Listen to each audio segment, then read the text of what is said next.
que se conectaron en la conferencia de mediodía. Y bueno, los que no, pues les damos la bienvenida. El día de hoy tenemos una charla con el título La discriminación en México, mitos y realidades, con el maestro Simón Vaca Suárez. Vamos a dar comienzo. Les voy a leer un poco de su semblanza para quienes no lo conozcan, vamos a conocerlo un poco más. Él es licenciado en Derecho por la Facultad de Derecho y Ciencias Sociales, Universidad Michoacana de San Nicolás de Hidalgo, grado obtenido con mención honorífica. Estudios de especialidad en formación de secretarios del Poder Judicial de la Federación por el Instituto de la Judicatura Federal.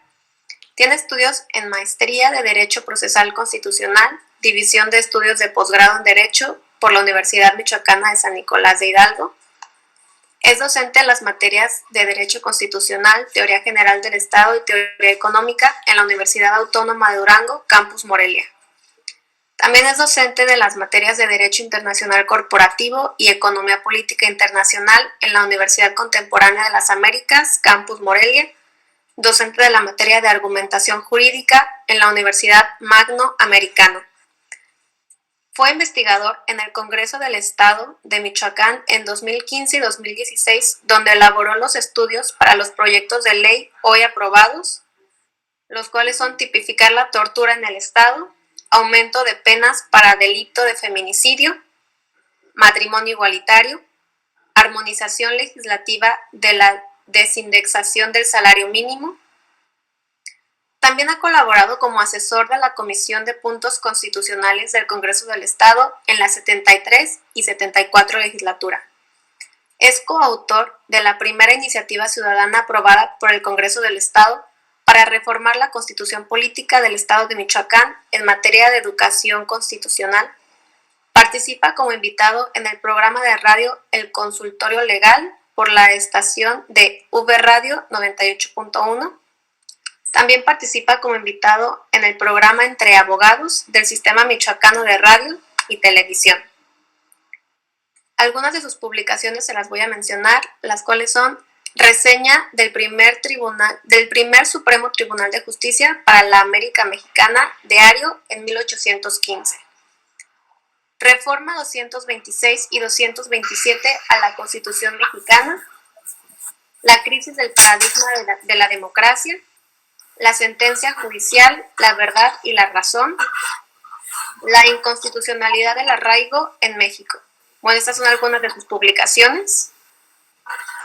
Les voy a pedir de favor si pueden silenciar su micrófono para todos los asistentes, por favor, para que, bueno, ahorita que esté el ponente con nosotros no se distraiga él ni los demás, nos podemos distraer.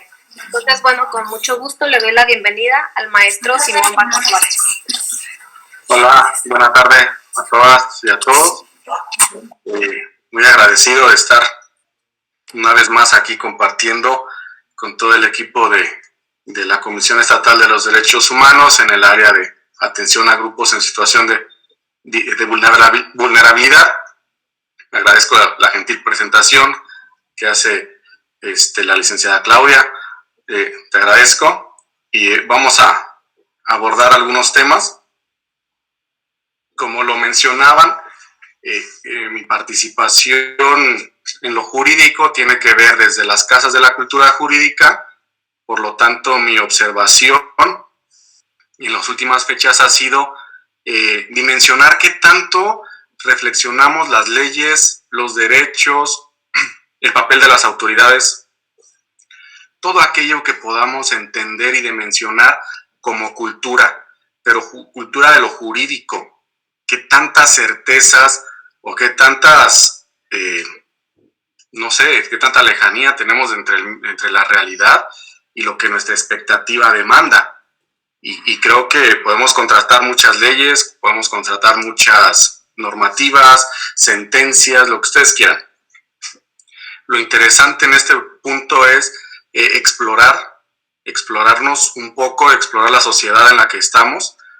¿Qué tanto se asimila el tema de los derechos humanos con delicadeza, con la prontitud o con todos los elementos que conllevan?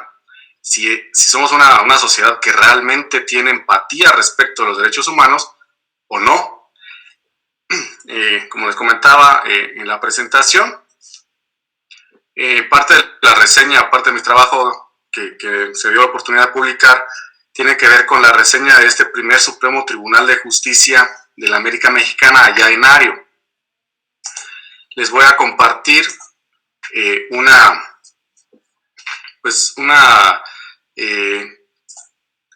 petición.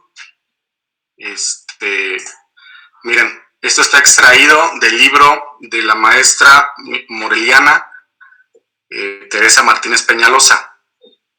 Ella documentó algunas peticiones que se presentaron al primer Tribunal de Justicia de la América Mexicana, radicado en Ario, y creo que también con el contexto de los festejos de la independencia es propicio ahorita comentar un poco qué tanto nos parecemos a una sociedad de hace 200 años, qué tantos detallitos hay todavía respecto de nuestra empatía y reconocimiento de igualdad plena a otras personas, como dijeran, a nuestro prójimo, y qué tanto reconocemos como prójimo a los prójimos. Miren, esa es una petición que elevó entonces un subdelegado de la tenencia de Guaniqueo, con motivo de la instalación. Esta fue, creo, la primera. Podemos mencionar que es de las primeras peticiones que se presentan ante el tribunal instalado, y es de las primeras sobre las que recae un pronunciamiento del tribunal. Este señor, a grandes rasgos, consultaba si era válido todavía, a partir de las nuevas leyes, diría él, seguir conservando la pena de azotes respecto de los naturales, ¿vale? Es decir, ¿qué tanto derecho conservaba hoy en día el señor, el patrón, el hacendado, el peninsular, para seguir aplicando las penas de castigos a todos aquellos que fueran sus súbditos? Entonces, él narra así: los indios, y aún, como no tienen ni han oído, no tienen idea de honra ni rubor, no tienen freno ni timón con qué ser gobernados, que el penoso castigo de los azotes, y con todo y que son tantos y les daban tan crueles y tan públicos, no solían ser bastantes para total remedio de los desórdenes, porque solían aplicarlos, porque la misma barbarie, incultura y la ninguna idea de honor que han tenido y tienen la mayor parte de los nuestros, es decir, los naturales, los exponía a sufrirlos frecuentemente. Dejo de compartir. Se me hace muy relevante esta última frase, que los hace propicios, es decir, ellos se lo ganaron. Hay personas que son dignas, ¿no?, de un reconocimiento y de un trato, mientras que hay otros que no parecieran nuestros prójimos. Por lo tanto, a estos se les intensifica en determinado grado el maltrato. Incluso se justifica y se arma toda una argumentación para intentar justificar los tratos desproporcionados e injustificados. Y he aquí un tema importante. Telésforo José Urbina atribuía esos desórdenes o esa falta de cultura a su condición de naturales. No lo atribuía a decisiones propias de las personas, es decir, decisiones respecto del rumbo de su vida. Atribuía que los desórdenes eran producto de condiciones en las cuales no intervino necesariamente la voluntad de esa persona, como es decidir dónde nacer, o incluso decidir dejar o no de ser esclavo. Porque recordemos esta parte: cuando se prohibió en los territorios de la Nueva España la esclavitud de los naturales americanos, pues se optó y se decidió esclavizar gente del continente africano y traerlos en esa condición al continente americano para que aquí laboraran. No es que trajeron esclavos de África, es que esclavizaron gente de África y la trajeron aquí, porque a estos se les los ubicaron en el último eslabón en los cuales se organizaba esta sociedad peninsular. Entonces, el objetivo de esta parte de esta charla sería, vamos a presentarlo así a manera de objetivo: reconocer la prevalencia de la discriminación y sus manifestaciones. Y para esto me gustaría que distinguiéramos o reflexionáramos ¿Cuál es la distinción entre dignidad y privilegio? Inicio con algunos de los argumentos que denostan la existencia y aplicación de derechos humanos, ¿no? Muchas personas, lo hemos escuchado en algunos aspectos, decir, es que ahora con los de los derechos humanos ya no podemos, ¿no? Es que ahora dejan salir libre a los criminales por eso de los derechos humanos. No, pues es que ahora nomás con que pongan un amparo y luego se sale la gente. Estamos en el tema de la experiencia, de la cultura jurídica, cómo asimila la población el hecho de tener normativa que proteja y que proteja puntos muy sensibles de nuestra naturaleza. Los derechos humanos, y partimos siempre de este punto, los derechos humanos no pueden entenderse nunca como privilegio, porque rompe su esencia y rompe su lógica cuando hablamos que son de carácter universal y a todo miembro de la especie humana le asisten derechos humanos. Los privilegios, por su parte, son condiciones, características, prerrogativas que le asisten a pocas personas para que puedan, para que tengan una ventaja, para que tengan una zona de confort más amplia, pero sobre todo también para que signifique una distinción respecto de otros.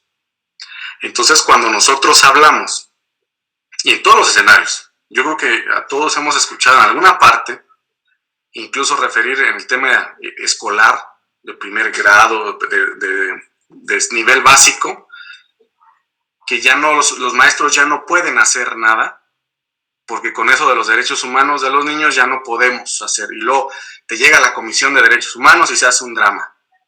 Pero a ver, reflexionamos un poco ese tema. ¿Por qué atribuirle una carga negativa a los derechos humanos cuando no son privilegios? Son los requisitos mínimos e indispensables que a una persona le permiten seguir, reconocerse, ser reconocido como persona y desempeñarse como tal, con el proyecto de vida. Entonces, ese escenario se me hace interesante. Les comento, me anticipo, en un foro, una persona comentaba que hubo un problema dentro del CENDI donde está su niño, que recibe servicios del CENDI. Y entonces ahí en ese grupo aparece un niño de los que llamamos bully o de los que ejercen violencia respecto de otros, ¿vale? Y ante N cantidad de llamadas de atención, pues la institución no sabía cómo atender este problema donde ya hay un niño lastimado, donde ya hay un niño con algún rasguño, donde ya hay un niño con llanto, y todos originados por este primer niño que es el que ocasiona el conflicto, según. Ante la no atención de la situación por la institución o que no vean los resultados esperados, quién sabe cuáles serían los resultados esperados de la mamá que contaba esto, ella se atreve a decir, y parecía que los derechos humanos de 17 niños violentados valía menos que los derechos humanos de un solo niño. Y a ver, esa parte se me hizo como carente de lógica, porque los derechos humanos no asisten a sumas. Es decir, si hay dos personas de aquel lado y hay una persona de este lado, pues entonces es fácil ecuación, le asisten los derechos a los que son más. Y no, esa lógica no nos va a servir o no nos funciona para el análisis de los derechos humanos. El niño, primero, no está obligado a respetar, en primera instancia, ojo, los derechos humanos de los demás niños. Están dentro de una institución que depende de gobierno y a este es al que le aterrizan en primera instancia las obligaciones de procuración, atención, respeto de los derechos y salvaguarda de los demás. O sea, el primer responsable es la institución por su ausencia de normativa, por su ausencia de capacitación. Pero no podemos atribuir que estos se sopesan, porque eso desde mi punto de vista no nos ayuda, y en una sociedad democrática donde pues las mayorías se distinguen por parecerse más a lo homogéneo, no nos ayuda a que la mayoría decida derechos o situaciones que le asistirían o que demanda un grupo minoritario. Sobre esa línea nos nos vamos a dirigir en esta charla. Pero antes de eso, igual valdría la pena presentar un poco, vamos a problematizar, si quieren, este tema de los derechos humanos. Este es mi escenario, es el párrafo de la Constitución mexicana, en el cual, desde mi punto de vista, nos asiste una cláusula, ¿no?, categórica que prescribe un acto. Primer escenario, queda prohibida toda discriminación. Ese es nuestro primer escenario. La Constitución establece, una de sus cláusulas es: este acto queda prohibido. Después intenta clarificarnos, o da por hecho, ahí queda la duda, no nos define qué es discriminación. Nomás nos dice que queda la discriminación, está prohibida. Pero lo que está prohibido, yo que aterrizáramos a grandes rasgos: discriminación como exclusión, como distinción, como separación, como anulación de algo. Una distinción, una separación.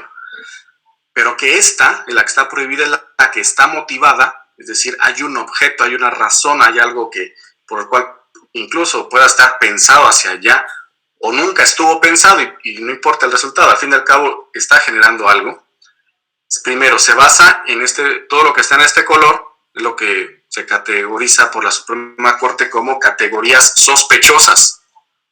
Entonces, está prohibida la acción siempre que esa acción esté motivada, asentada en alguna de las condiciones particulares de las personas que ya la teoría jurisprudencial de la Corte nos las identifica como las categorías sospechosas.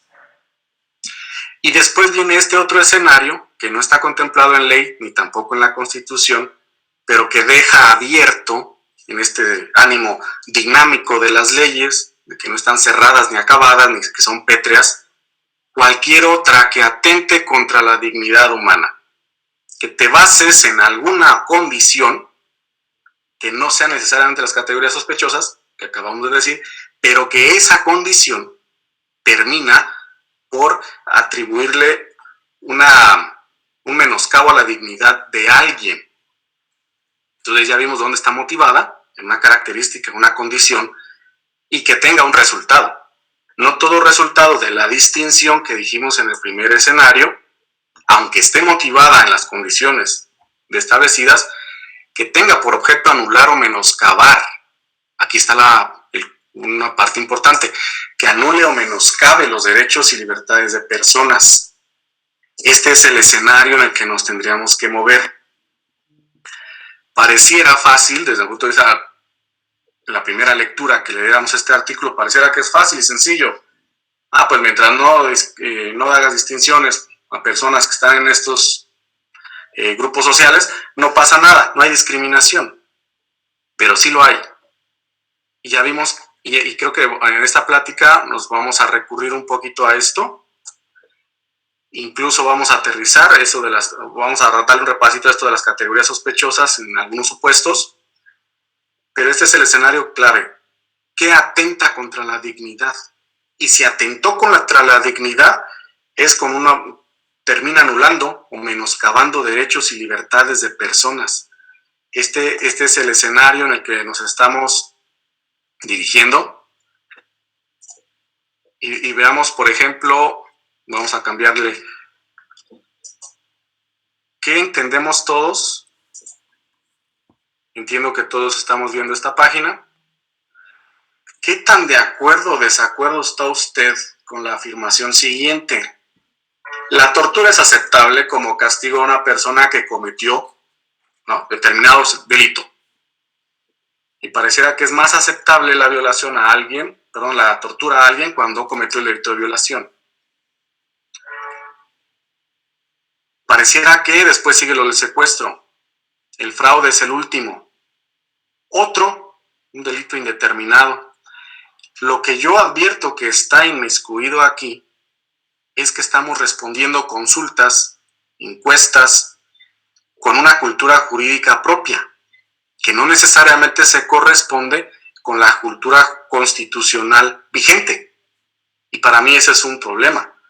No sé si todas las personas que respondieron a estas encuestas saben qué es la tortura y que la tortura se ejerce de N cantidad de formas y que tienen un fin específico. Y ese fin específico le torna el trabajo de investigación y persecución de delitos de alguna manera más fácil a la autoridad, que tiene todos los elementos para hacerlo, pero en este caso lo está haciendo mal. No lo está haciendo de acuerdo al parámetro. Vean, ahí me queda la duda si estamos entendiendo todos, cuando se responden las encuestas, si todo el mundo está entendiendo el escenario de la dignidad, ¿vale?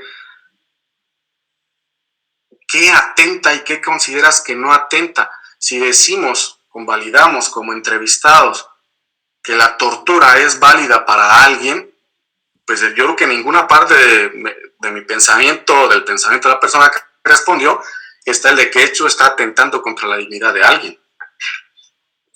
Pero vamos a continuar. Hay otro elemento importante, entonces, para discutir. ¿Qué sabemos de las leyes? ¿Y qué sabemos, obviamente, de los alcances de nuestras leyes? Las personas sabemos, ¿no?, que tenemos derecho, y es como muy recurrente esta frase cuando se interactúa con autoridades y todas las personas que vimos en supuestos que ahora se graban y se difunden por Face, ¿no? Cualquier entrevista con algún policía de tránsito, luego se graba y todos tenemos un escudo y decimos, tengo mis derechos. Hey, yo tengo derechos.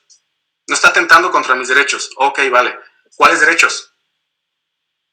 Ajá. Buena. No me puede grabar. ¿Y tú sí puedes grabar otro? ¿O cómo? ¿Quién sí se puede grabar? ¿O por qué no se puede grabar?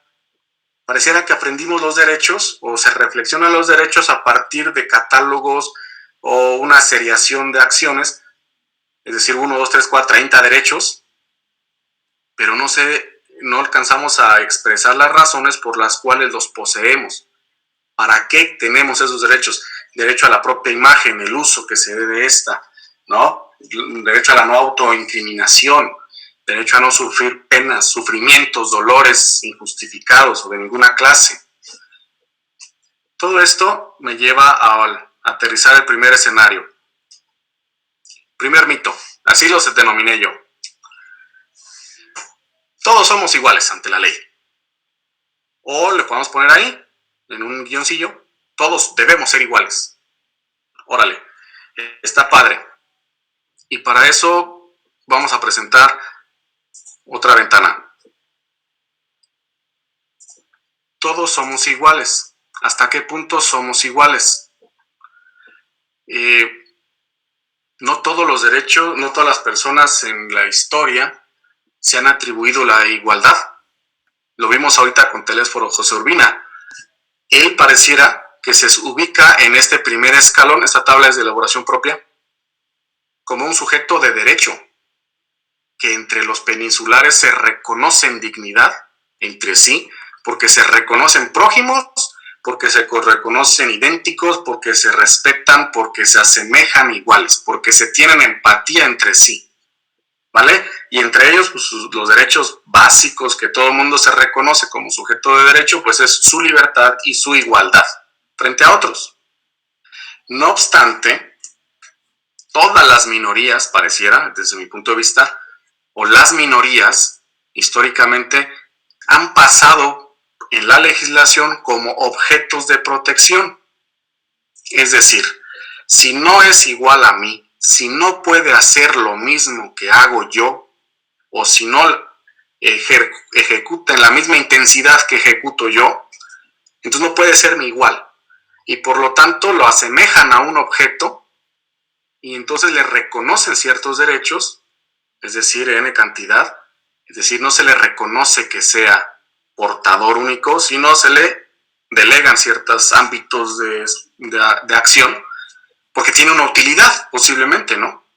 No golpees a tu esclavo, ya le otorgamos ese derecho que no lo golpees, porque él te ayuda a trabajar, porque él contribuye a que te vaya bien. No sé, se me ocurre. Todos los los que han sido objeto de protección en las leyes, primero, porque no se aparecían directamente en la normativa cuando ésta se crea, y después, cuando se incorporan en el primer escenario de incorporación, resulta ser, pues a los niños, ¿quién los cuida? Pues un adulto. A la mujer, su marido, su padre. Una mujer no puede estar sola. ¿Quién administra sus bienes? Otro hombre.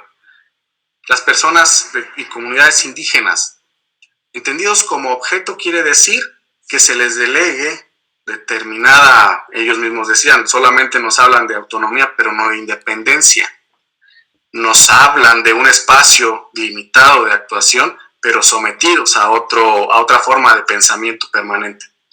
Todos aquellos de la diversidad sexual, las personas que se identifiquen ahí, en estos grupos, las personas migrantes o personas con discapacidad, al principio son incorporadas como una obligación de este sujeto que ya ejerce sus derechos para no dañarlos, para cuidarlos, para atenderlos, para procurarles. Pero si se fijan hasta ahí, esa ideología nos deja entrever que a ellos no les asisten esos derechos. Y eso es lo que estamos cuestionando ahorita.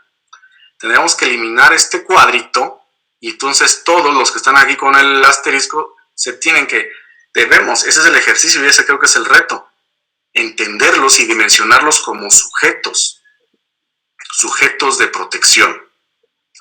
Entonces, ¿por qué? ¿De dónde viene, desde mi punto de vista, esta concepción de que todos somos iguales para oponerse a esta diversidad de normativas en materia, sobre todo, vamos a ir acercando a la discriminación? Yo entiendo que es una lógica del derecho civil.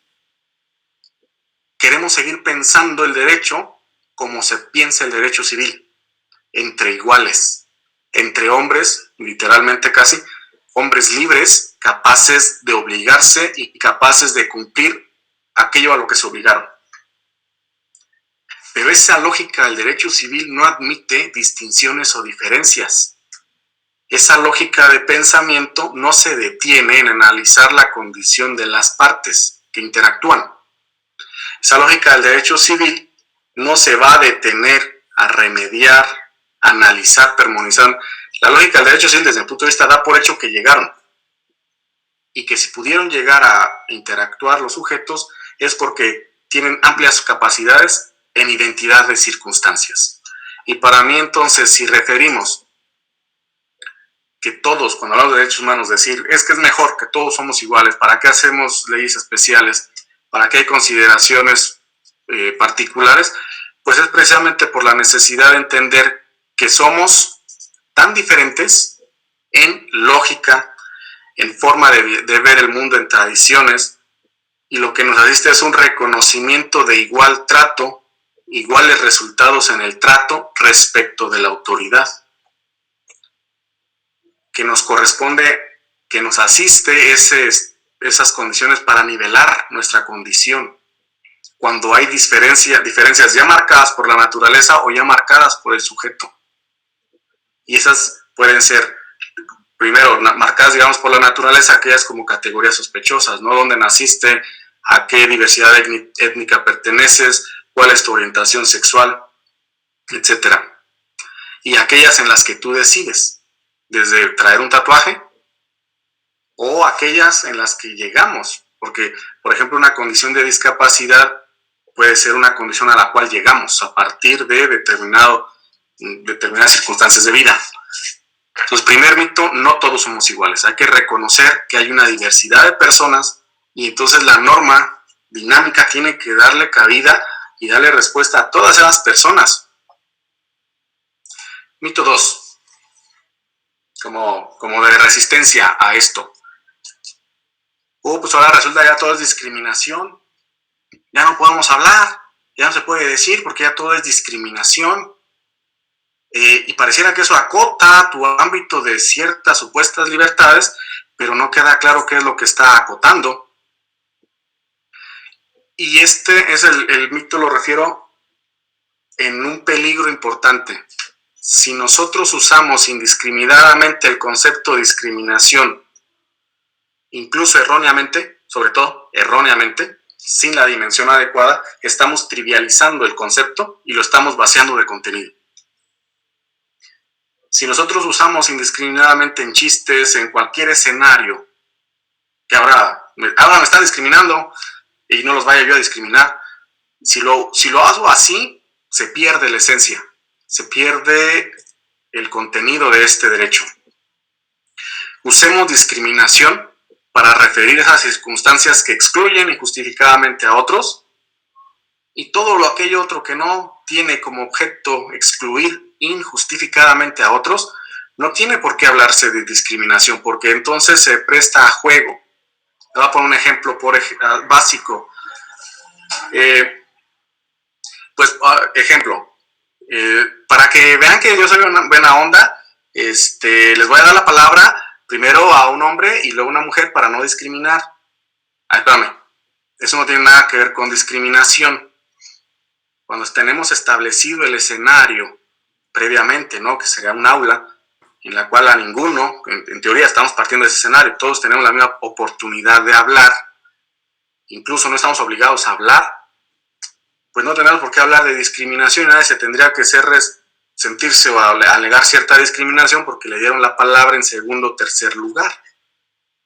Que a veces la dinámica docente no lo permite, pero no hay un derecho en sí mismo que se llame participar en clases. O sea, hay derechos, los derechos están determinados más en abstracto, no en concreto. Ejemplo, si vámonos al baby shower o vámonos a la despedida de soltero, no sé, y me dices, híjole, para los hombres no trajimos recuerdito, ya los discriminamos. No hay ninguna discriminación en ese punto. Eso es trivializar el concepto, es jugar, y entonces de tanto jugar y tanto usarlo se nos va a olvidar cuando efectivamente sí se está discriminando. Entonces esas son distinciones, ya los dejamos fuera, no pasa nada, no tenía ningún derecho, en ninguna parte creo que nos asuste un derecho de recibir un distintivo. Ahí les doy otro ejemplo que nos permite reflexionar sobre esto, ¿no? Que ahora que se viene, que ya pasaron las pozolizas, ¿no? Y que nos enteramos en la oficina que hicieron un pozole y a nosotros no nos invitaron, o alguien de nosotros no invitaron. Entonces llego al otro día y les digo, qué gachos, no me invitaron, yo creo que me discriminaron, no me invitaron. Espérame, eso no es una razón de discriminación, el hecho de no contemplarte para una fiesta, porque habría que ir a recabar algunas preguntas más para saber si hubiera por ahí una discriminación entre particulares. El primer escenario sería la respuesta. ¿Por qué no me invitaron a la pozoliza, los de la oficina? Y si la respuesta es porque tomas mucho, porque te pones de enfadoso, pues no hay ningún supuesto ahí de discriminación, aunque hayan ido todos, porque la causa por la cual excluyeron a esta persona está condicionada por su voluntad. Él decide cuánto toma y él decide qué actos realiza, pero las personas no están obligadas a considerarle siempre. No tenemos la obligación de tener amigos o hacer amigos. Pero si la exclusión para ir a la pozoliza fue porque hacía unos días esa persona manifestó su orientación sexual, digamos es homosexual, bisexual, entonces sí podemos estar advirtiendo un supuesto de discriminación horizontal,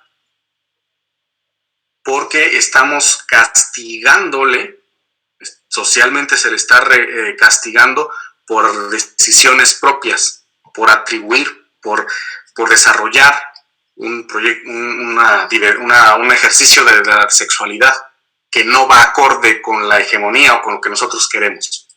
Ese sí podría ser un ejemplo, pero usado trivialmente no es, desde el punto de vista no es válido. Hay otro mito que se me hace interesante, no sé si lo han escuchado. Ya tenemos muchas leyes especiales, ya hay muchas leyes especiales, ya hay leyes especiales para todo. Y eso, está terminando, ya no saben ni a cuál ley atender, y con eso incluso podríamos decir, ¿no? ya las mujeres ya tienen muchas leyes a su favor. Ahora todas las leyes las hicieron para los indígenas, ahora todas las leyes ya son para los migrantes, y no tiene nada que ver, no hay un problema en el sistema jurídico porque existan la pluralidad de leyes. La pluralidad de leyes especiales para proteger un sector específico, para reivindicar ese sector, no son la causa de quiebre del sistema jurídico. Al contrario, creo que son la respuesta a que el sistema jurídico se quebró, las normas existentes resultaron ser ineficaces. Por eso la necesidad de avanzar y hacer leyes particulares. El hecho de que exista una ley particular no significa que a otra persona se le va a negar un derecho por la existencia de esa ley particular, incluso de esa institución particular que vendría a responder una necesidad especial, ¿vale? Y no quiere decir que cuando creamos nuevas instituciones o pensamos y dimensionamos nuevos derechos, automáticamente se queden atrás otros. Porque desde mi punto de vista, esto de equivaler a los derechos como 1 más 1 o 1 elimina a 1, creo que no es por ahí. Hay una tabla que les quisiera compartir al respecto.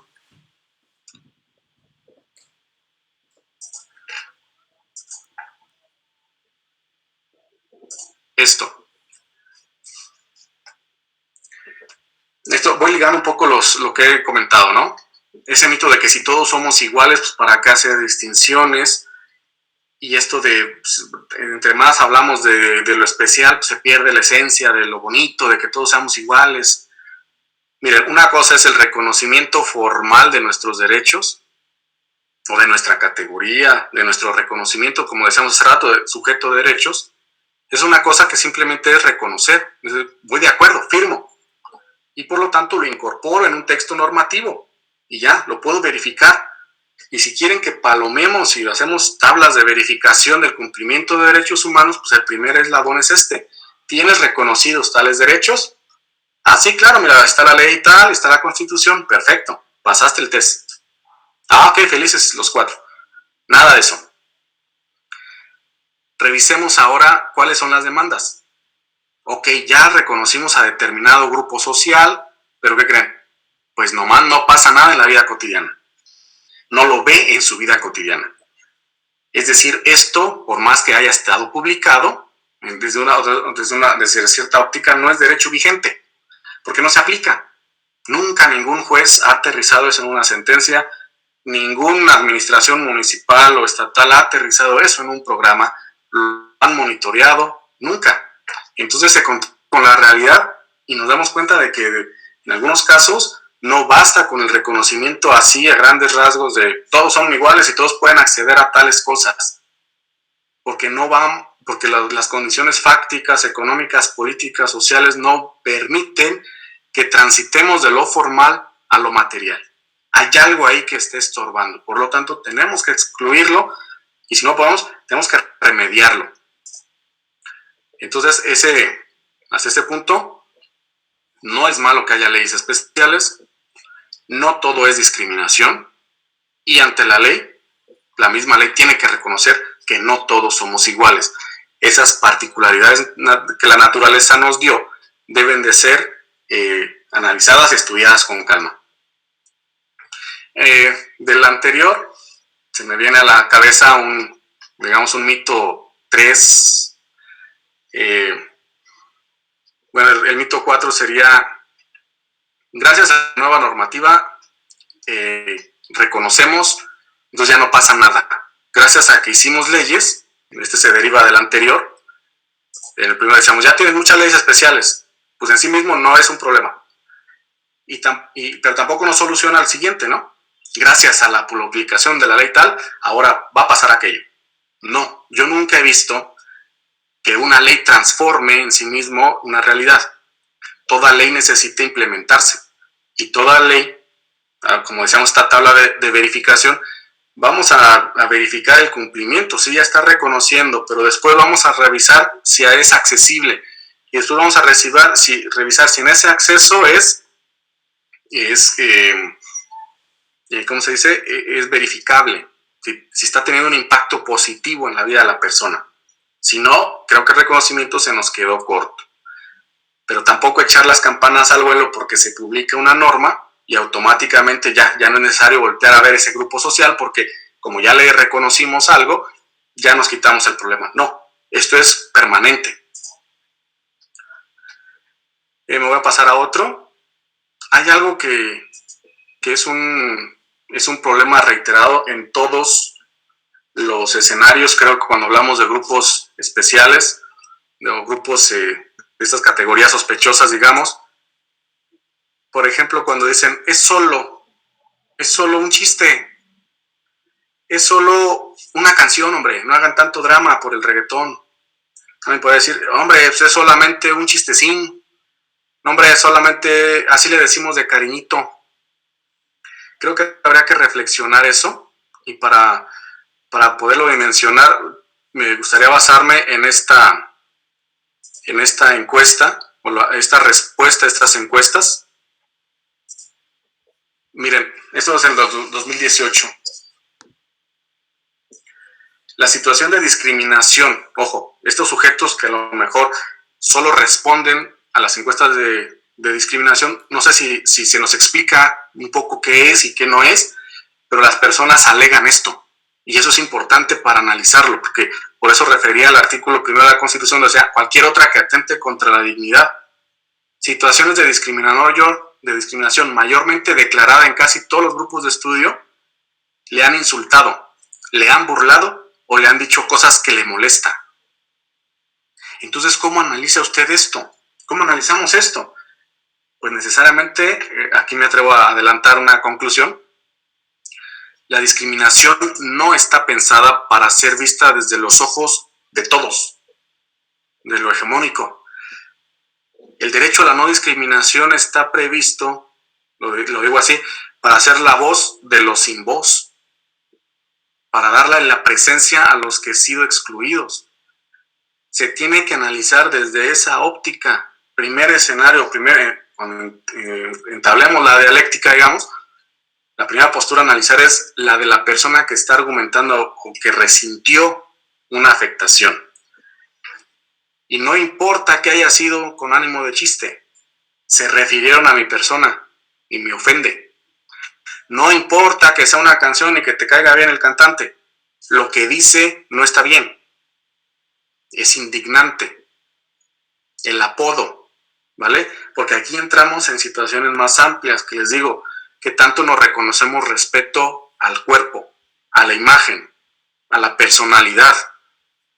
Todos los chistes, ya lo reiteraba la maestra Estrella, directora de la Casa de la Cultura Jurídica, los chistes se refieren a estos grupos sociales. Los chistes que más impacto, que más solicitados son los que atienden a estos grupos sociales. ¿Para qué? Para generar risa y burla. Veamos este ejemplo. En la televisión me tocó ver un comediante que parece ser heterosexual, pero lo curioso es que cuando le preguntan de qué tipo de chistes es lo que más le gusta contar, y él dice, a mí me encanta me encantan los chistes de homosexuales, me siento bien a gusto. Y esto para mí se me hizo pues intrigante porque, o sea, lo dice con tanta naturalidad, porque ya creo que todos estamos imaginando ahorita el alcance de sus chistes. El chiste no permite reflexionar. Creo que los chistes no están pensados para reflexionar, criticar, cuestionar. Los chistes están pensados para burlar y arrebatar risa y ya, ¿no? Entonces él quiere tomar condiciones, situaciones de este grupo de la diversidad para burla. Y él lo considera que está bien. Y ahí es donde yo creo que hay que reflexionar los alcances de lo que consideramos es solo un chiste, es solo una palabra, no es eso. Tiene impactos, ha tenido impactos, sigue teniendo impactos en las personas. Entonces no solamente se trata de una foto, un chiste. Alguien en alguna plática cuestionaba en materia de género, oiga, pues hablamos del piropo. Oiga, ¿y entonces dónde quedaría mi derecho a hacer Y dices, hombre, ¿cómo dicen estas frases, no? Oye, men, no tenemos un derecho a ser romántico. En ninguna parte dice los derechos de los románticos son. No. Lo que tenemos es un ejercicio de sexualidad, de interactuar con otras personas, pero no tienen esas personas la obligación de aceptar. O sea, está la redacción de que podemos formar pareja, reproducirnos, está pensada en que la persona que elijamos, esté en condiciones de igualdad para decidir. Por lo tanto, si la mujer resiente el comentario como acosador, como inoportuno, como tendencioso, enfadoso, lo que ustedes quieran, pues tenemos que analizarlo desde la lógica y las razones que ella nos esté exponiendo. No basta querer nulificar esto con decir, es que pues es simplemente mi derecho de ser romántico. No, pues no tienes derecho a ser romántico, pero lo que sí existe es un derecho a una vida libre de violencias. Y creo que el hecho de vivir en un espacio sin violencia, ya sea en lo doméstico, en lo laboral, en la vía pública, pues ese sí tiene alcances para prohibir o modular la conducta de las personas que quieren emitir comentarios sobre el cuerpo, la apariencia de otras personas, ¿vale? Vale, pues ya casi se nos está yendo el tiempo y vámonos a últimos dos. La teoría del mérito. Es decir, cuando hablamos del tema de los derechos humanos y después hablamos de los grupos especiales que necesitan acciones positivas, afirmativas, nivelación, decimos, no hombre, las personas a veces viven así porque quieren. Si tú quieres, lo logras. La teoría del mérito, ¿no? Que tu condición de pobreza existe porque tú no te has decidido a dejar de ser pobre. Que tu situación de sufrimiento, alguna situación de desventaja, permanece porque depende de tu voluntad. Y eso para mí es un error, ¿no?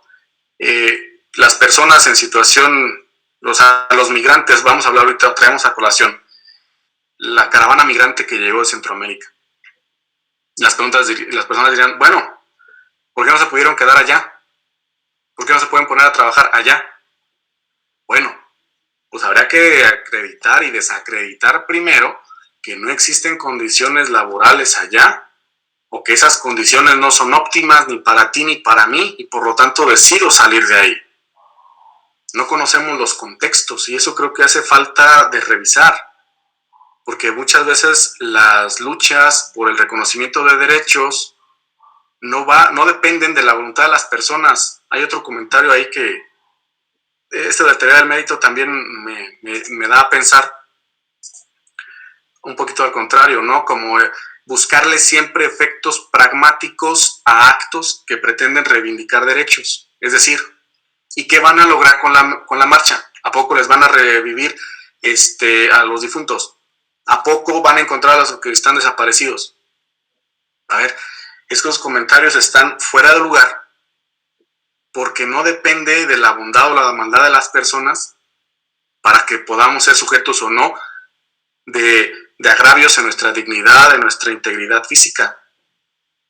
No depende tampoco de un ejercicio de protesta para que las cosas se transformen. A veces solamente es eso, un ejercicio de protesta, que no está reconocido textualmente en los derechos humanos, pero creo que es una actitud muy humana el no estar de acuerdo. Entonces, no depende del mérito de las personas, tampoco ni entramos en exigencias de mérito para reconocer derechos, pero tampoco caemos o reducimos a la exigencia, o más bien no a la exigencia, a la tendencia, a la caridad, al argumento de caridad, o a la condescendencia. Pobrecito, no, es que denle chance porque él es un guerrero, una persona en situación de discapacidad es un guerrero, se ha antepuesto a las adversidades. Bueno, tampoco las personas tienen, estamos digamos como una competencia aquí para ver a quién resulta ser más guerrero. Son condiciones dictadas por naturaleza en algunos de los contextos, pero lo que queremos es ver que no sean tan dañinas a la persona. Cierro con este mito. Todos sabemos qué es discriminación, ¿no? Sonaría bien para un discurso político. Entendidos todos que la discriminación es distinguir.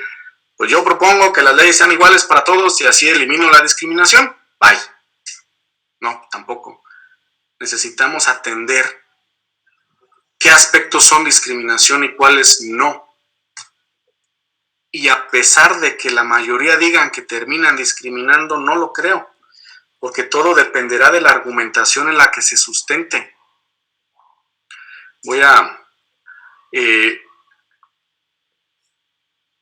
No sé si todas las personas van de acuerdo, y esa es una duda, ¿no? Todos saben qué es cuando respondemos de discriminación y cómo lo trasladamos a nuestra vida cotidiana. Vean este dato, ya se los había compartido creo en alguna ocasión a alguien que estuvo en esta charla. Esto es el pensamiento que nosotros tenemos reflejado y qué bueno que se extrae para evidenciarse. Por ejemplo, a los jóvenes nos relacionamos con irresponsabilidad, es decir, menor edad es igual a más irresponsabilidad. Religión es igual a ignorancia. A ver, tampoco. Pobreza es porque no te esfuerzas. SIDA es porque andas en riesgo. Pobreza porque ellos así quieren vivir, ¿vale? Esto lo manifestamos y creo que está en la vida cotidiana. Ejemplificado o no. Pero si estos argumentos pesan más que el análisis minucioso, se me fue la palabra, minucioso de los argumentos, las razones o las circunstancias, y pretendemos nublar el tema, incluso darle carpetazo con un argumento como estos, híjole, creo que entonces no corresponde a nuestra cultura jurídica con el parámetro constitucional en materia de discriminación, prohibición de discriminación. Entonces, es una tarea, desde el punto de vista, sigue siendo una tarea pendiente, seguirá siendo una tarea pendiente. Y para ir cerrando con esta conclusión.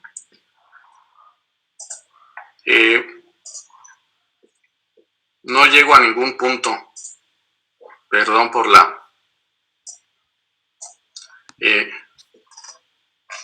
perdón, por aquí lo tenía.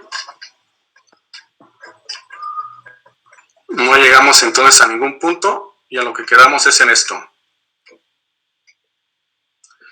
Conclusión. No siempre que se invoca una discriminación es tal.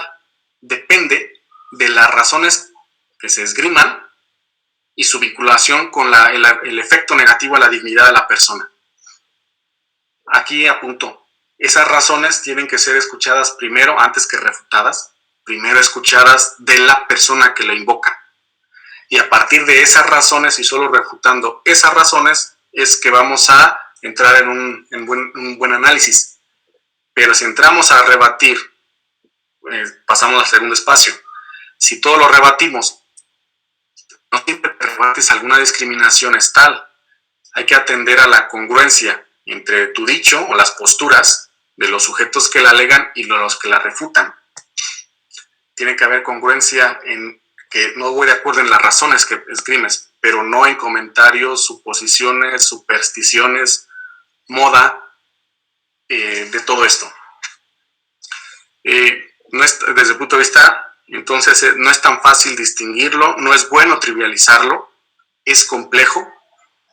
Necesitamos paciencia, creo, para analizar y empatía para identificar las razones que se vinculan con la dignidad de la persona. Por mi parte es todo. Yo creo que dejo aquí este. Este es el concepto de la discriminación a partir de la ley federal. Así la acomodé. La dejo ahí proyectándose por si a alguien les dio utilidad. Y quedo a la orden por si alguien tiene alguna pregunta, alguna duda o algo al respecto. Yo aquí dejo el micrófono. Y le cedo la palabra entonces a la licenciada Carolina Carolina para lo que asista. Muy bien, muchísimas gracias, maestro Simón, como siempre. Muy acertada toda la información que nos da. Muchas gracias. Sí, bueno, pues aquí nos dicen que excelente ponencia.